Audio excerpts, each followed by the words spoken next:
नमस्ते. मी comrade Hanumant कोळी, मार्क्सवादी communist पक्षाचा जत तालुका secretary. आज मी कार्यकारी अभियंता राष्ट्रीय महामार्ग विभाग कोल्हापूर यांना एक निवेदन देणार आहे. निवेदन असं आहे की जत ते लांडकेवाडी रस्ता हा नॅशनल हायवेच्या अखत्यारीमध्ये येत आहे. या रस्त्यावर मोठमोठे खड्डे पडलेले आहेत. वारंवार त्यांना फोन करून प्रत्येक वेळा त्यांना फोन करणं, त्यांनी प्रत्येक वेळा मला सांगणार आम्ही लवकर खड्डे भरू, पण त्यांनी अद्याप काय त्यांनी खड्डे भरले नाहीत. ते खड्डे पडल्यामुळं अपघात होण्याचे चान्सेस भरपूर आहेत.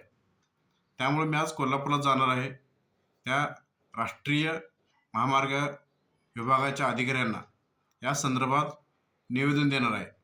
जर त्यांनी 7 दिवसात ते खड्डे पडलेले मोजून नाहीत तर कोल्हापूर येथील त्यांच्या कार्यालयासमोर आंदोलन करणार आहे. हे सर्व तुम्हाला माहिती असावं यासाठी हा व्हिडिओ मी आज करत आहे. एवढंच बोलतो, थांबतो. इन्कलाब जिंदाबाद.